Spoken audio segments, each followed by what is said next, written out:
the demon part, I saw the shadows, and you were talking about how it's a war of souls, and it is. It is like I was away from my body, and I saw dark images going after light images of people's souls.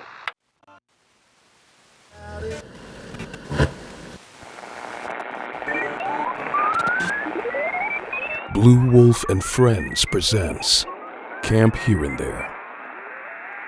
Episode 60, The Comedy of Hunger.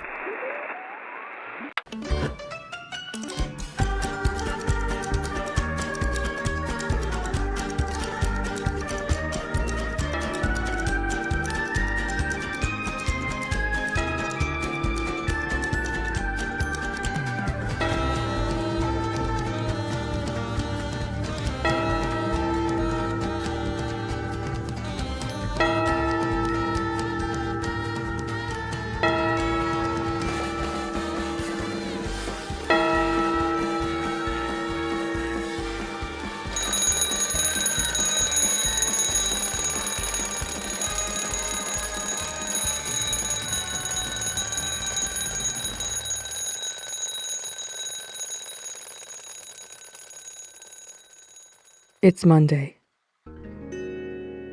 I know it's Monday because I last emptied my stomach on Saturday. I haven't eaten in 3 days. I can see the curve of my clavicle like a sword driven into my shoulder. I can't tell what time it is. The hours blend together in a sickly sweet haze, like honeyed fly traps. I'm caught in the thick slurry, struggling to push my lungs through the mess of foggy suffocation, floating bodies all around me. I've never felt so small. There's a man across from me at the table, tapping his nails on the yellowing doily. This is probably a dream. Or is it a dream? I can't tell anymore. I used to be able to look at my arms and count how many scars he'd given me. 1 by the river, 2 in the bathroom, 3 in his office, 4 by the river, a week's, 2 weeks. I've lost track. Like the cars of the grinding behemoth in the field. I can't remember what I was counting. The man. He's a handsome breed. I've come to recognize the intention of his appearance. His hair is such a familiar chestnut. That pleasant curve of fat below his eyes. It gushes up bile in my stomach.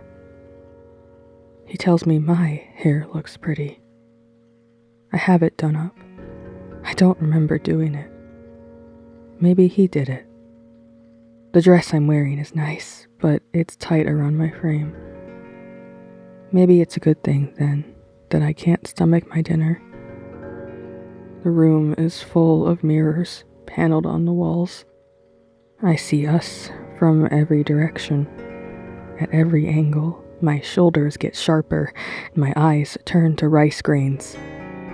I wonder which version of me he prefers, or if he delights in the endless choice. The server puts down a shallow dish in front of him, and on the porcelain lies a whole dead blue jay. The neck is snapped neatly, and the wings are folded prim as a girl's hands for a photograph. It comes with a single plastic pipette, artfully filled with something red and viscous. Juice? Blood? Sweet and sour sauce? He squeezes it over the corpse. He smiles at me. Then he saws a wing free with a steak knife, gnaws it down to the ball joint, and licks the cartilage from the bone. He splinters the breastbone next, peeling the skin carefully. The act is obscene. He says, "You should eat something," and gestures to my plate. It's empty, save for a small note. The handwriting is my own. It reads, Remember. The letters crawl and rearrange like little curls of... He wipes his hands on the doily. The blue jay is gone. While he's speaking, there's a noise at the edges of the room. It's a high, scrabbling sound like little claws on floorboards.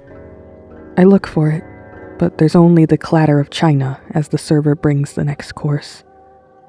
He sets it in front of me. A bowl of clear broth with a single ice cube floating in the center. The ice has something dark suspended inside. I feel afraid. The man across the table watches me. I take a sip. The broth is cold, then hot, then sweet, then so sour that my face starts to tingle. The ice cube turns and turns in the spoon, always showing a new face. I stare at it, then bring it to my mouth and let it melt on my tongue. It tastes like the cheap lipstick I wore to the homecoming dance. He asks me if I'm happy. I don't know how to answer that. He asks me again. I say yes. He laughs, and the scrabbling noise gets louder. The table begins to tilt. The room slips with it, and the windows are brimming with rain, and I'm clutching the tablecloth while he sits prim and proper. I'm tumbling. His hand lands on top of mine, all 5 fingers ice cold and pinning me to the world. I can't feel my legs. I can't feel anything, really, except for the pulse at the base of my neck and the steady crush of his grip. He leans in and tells me, if you're going to go, it might as well be with a full stomach.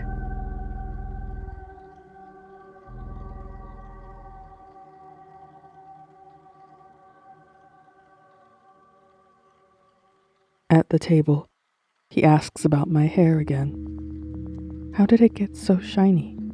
What conditioner do I use? He stabbed his fork into a severed eyeball. Blood, I say, then shake my head. That wasn't a funny joke. He laughs. His teeth are sheer, but I can faintly see a chip in one from when he once bit me hard enough to hit the bone. He thanks me for the conversation, and for my company, and for being so agreeable, and so pretty, and so pleasant. He takes my hand across the table. He presses my knuckles to his lips, then sighs. We'll do this again soon.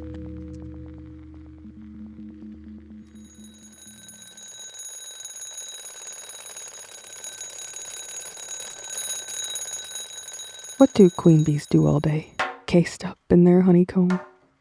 Is it lonely to be surrounded by a million faceless workers, laid back hour by hour, pushing burden from their bodies, locked inside a house of waxy bars as the world sops through their ribs? Maybe she's happier that way. I think I understand. The queen's tiny feet tap the same hex over and over, always turning it into someone else's honey. They hide her deep for her own good, for the good of everyone. I wonder if she dreams she is needed, and that's enough. They won't let me near the children today. Maybe it's a good idea.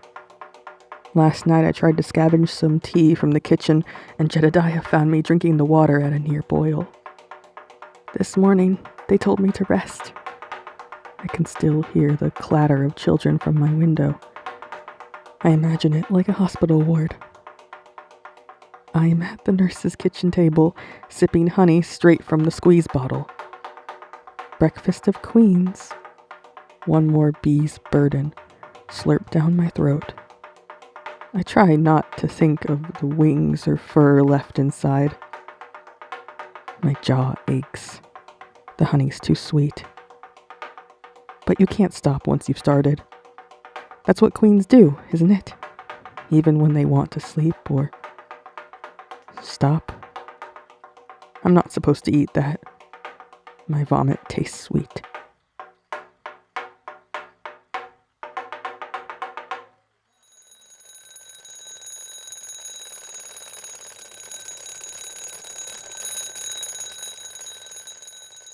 It's Tuesday. Jedediah doesn't know what the man is doing. But does he realize how alike they look? Even the ghost of his lips have a familiar chap in the middle. It makes me so sick. We still have our therapy sessions. At this point, it's the only thing I'm allowed to do anymore. I know they won't take it away from me, because then, really, what would even be left? They took all my belts last night. I am on the couch.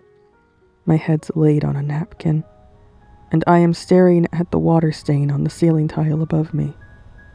It's grown since yesterday, the brown, anemic edge seeping outward in a bruised petal. The fluorescent lights are hurting my eyes.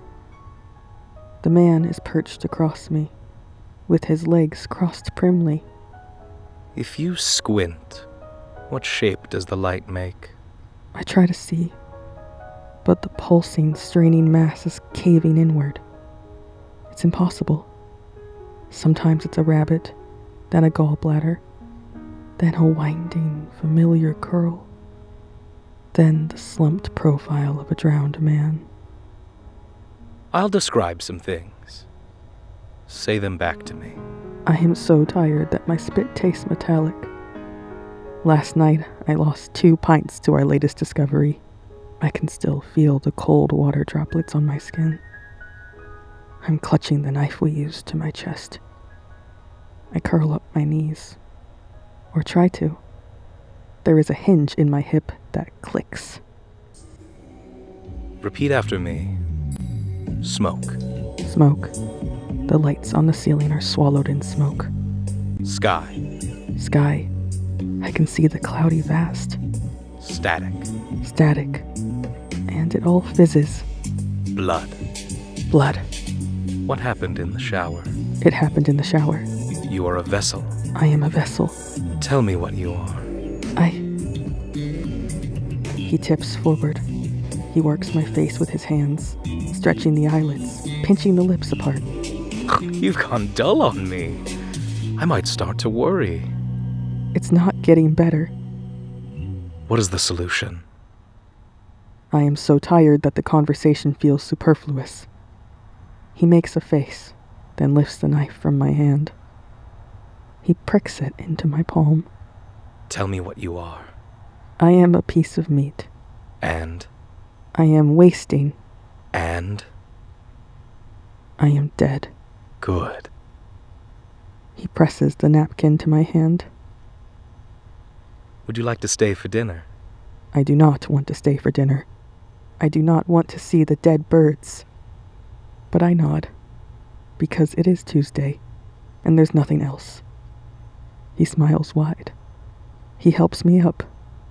The room spins, and he holds me tight.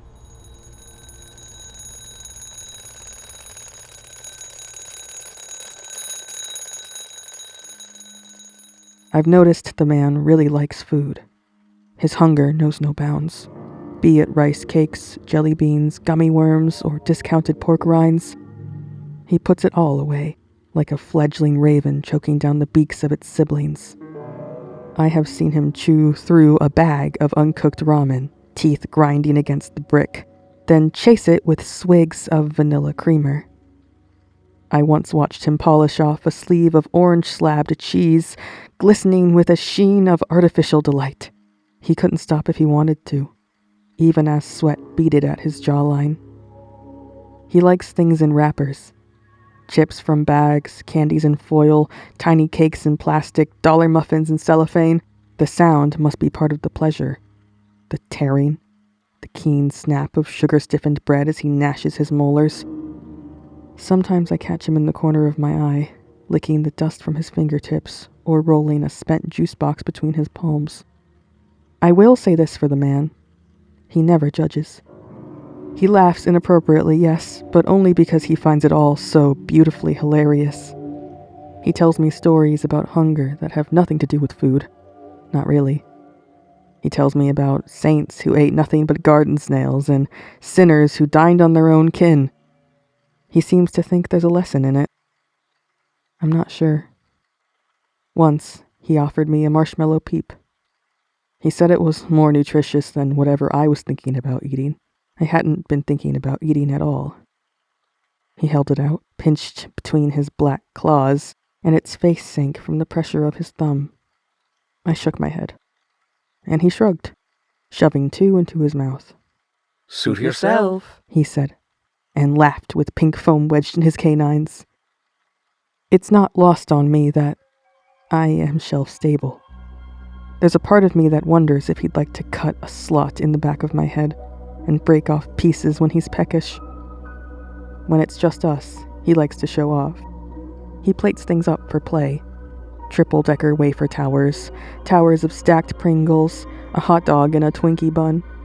He dares me to try them because a feast is foremost for flavor, and I refuse. It makes him happy to tempt me.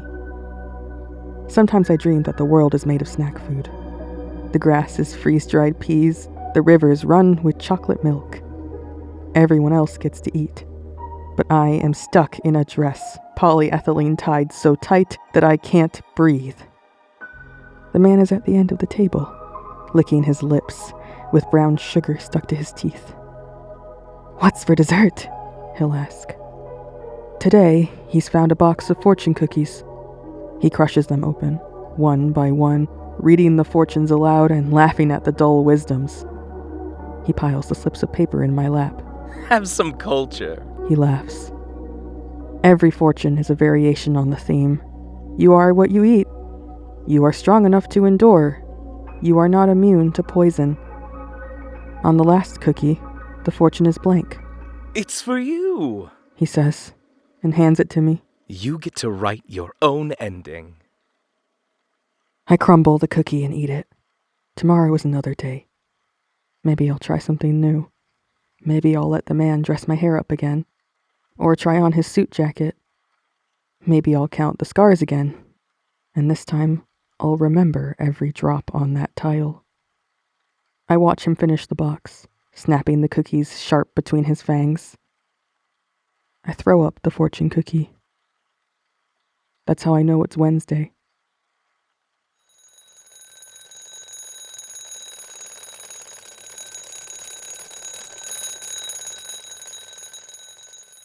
When I open up my eyes next, I'm sitting on the edge of a skyscraper. Clouds lap at the concrete below. The world is gone beneath me. Just a blank, empty blue, milked out to the horizon. The man perches cross-legged nearby, flicking crumbs from a bag of bugles off the ledge. They helicopter down in lazy spirals. He asks me if I'm hungry. I can't tell if he expects an answer. Up here, hunger seems so decadent. I haven't shat in 3 days. I'm clean. I ought to be above it. My knees are raw where I hunker down on the roof. I press my face to the concrete. Under my nose, a centipede slides across the grit. The man points with delight. Eat it. Eat it? Eat it. It looks up at me. Or maybe that's just projection. And then it doubles back on itself. The ends meet tail to tongue, and it forms a ring, biting itself with a wet, sick crunch.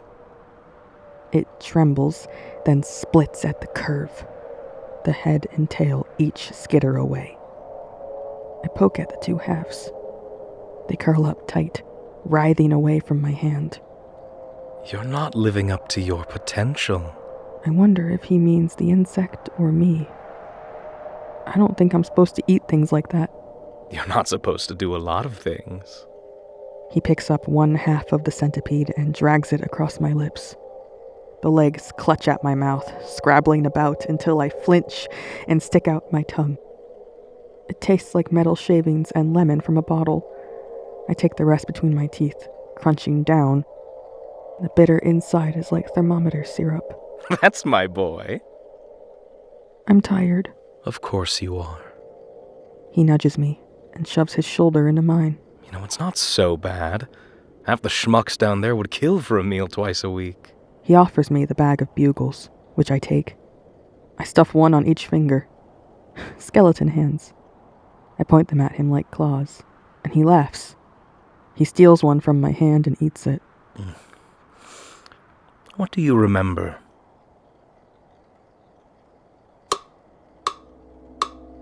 I can feel the splintered linoleum and the mold scraping its way through the grout. I remember dripping. I remember a stinging, needly bead that popped every second, each time on my sternum. No, I mean the color dripping. The shower walls were bleeding, and each ooze was a different note, more purple than red. Like the curling, rippling insect, my vision was crowded with a kaleidoscope of lightning tendrils, each with a crawling gaggle of spindly legs. My head felt like it was inside out. My tongue was too big for my mouth, and my teeth started to itch with a noise. My vision went from a doughy beige to an endless strobe. Shapes layered over shapes until the corners of the shower were infinite, and I could see myself in all of them. Truth is, last night I bit my own tongue in half. The taste of it filled my jaws, hot and wet and corny. I sucked on the meat for a minute. In the dream, the water ran clear, so I didn't have to see where my tongue ended up.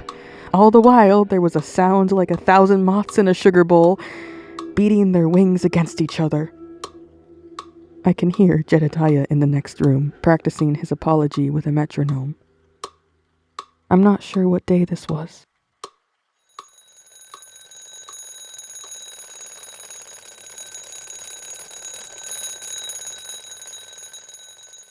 It's dinner again. That means I lost time. Not much. Maybe an hour. Maybe a slice of day. The room smells like the inside of a balloon. Rubbery and talky. I am set up at the dining table. My hair is styled up again. I don't remember sitting for it, but it stings. I have a new dress, too. It's frilly. There are more chairs around the table this time, each with the same place setting. A paper plate, a plastic fork, a drinking glass, and a bloody napkin. The guests start to arrive. I never see them walk in. Their faces are all jelly, sliding over one another in a blur of noses and eyes. Some are in business shirts, others in pajamas.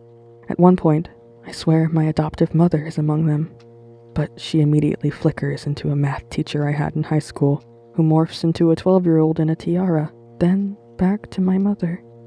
At the head of the table, the man is radiant. He's found a red silk shirt and black velvet slacks. He approaches me and puts a hand on my shoulder, pressing me into my seat. He circles me twice, giving an appraising nod. There is a minute of polite conversation. The man asks what everyone would like to drink. As he pours, his jaw tenses, veins rising and falling. He is clearly fighting off laughter. When dinner is served, the guests all clap. I do not remember making the food, but there it is. Plastic slabs of turkey, mashed potatoes made of cellophane, corn glazed with resin. The man helps himself to a heap, then dishes my plate twice as full. You need your protein, after all. Someone tries to make a toast, but their words loop back and eat themselves.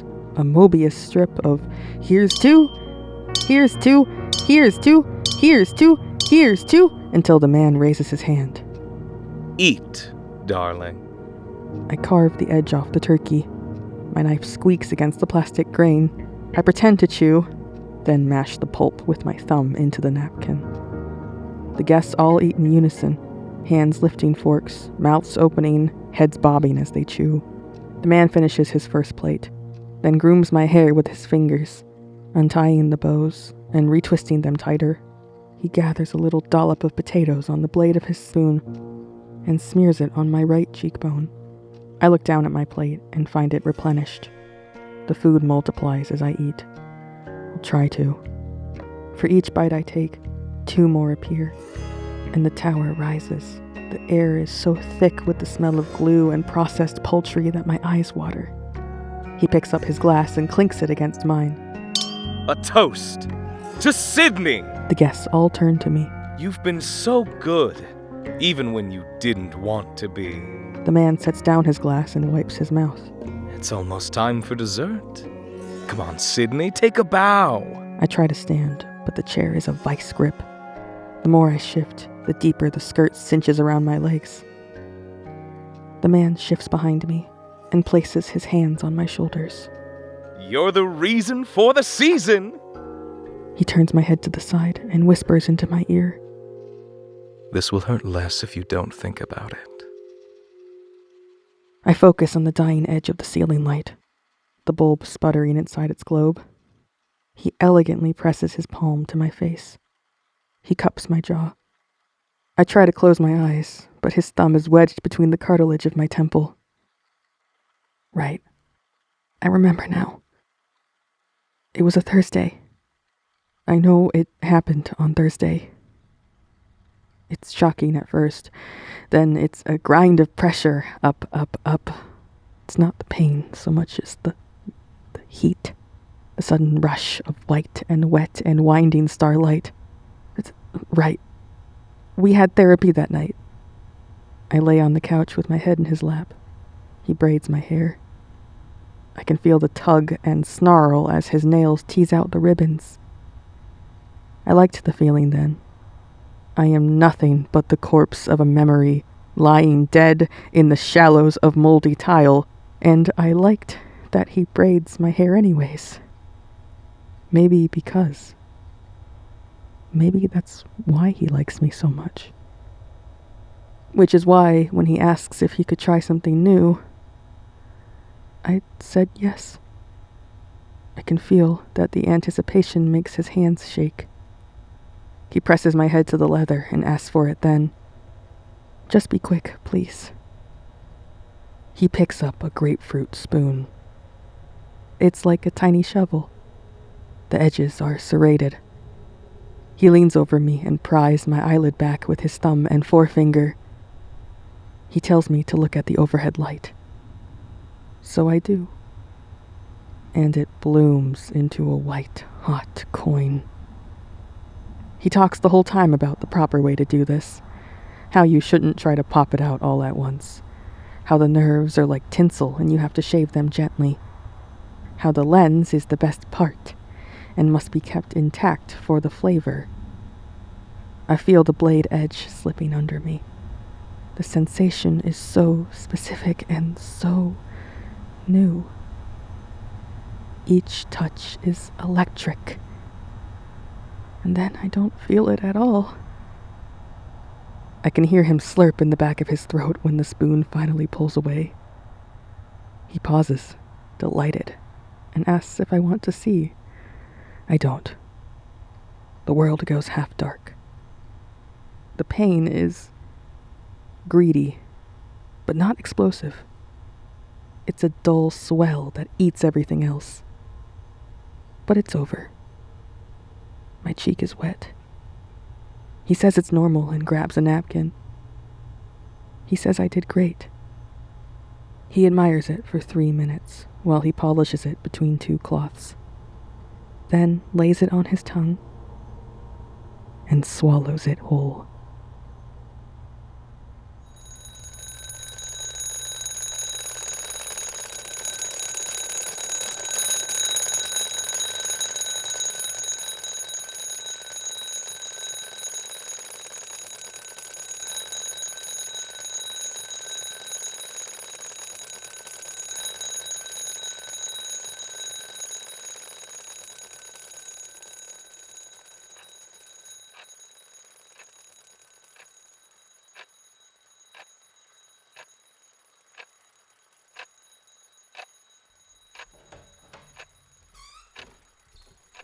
My love, I got you something. I remember you talking about how you, oh, Christ. Hey, why are you bandaged up? Did you get hurt somehow? It's okay. I tripped and landed a bit funny. That's all. May I look at it? Here, let me see. No, that's all right. It hurts. Please don't touch it. No, then I should definitely see it. What happened? It's nothing. Sydney, please. I can see blood. No. Come here. Come on. You can't... Just sit still. Oh my God. Sydney, what the fuck happened to your eye?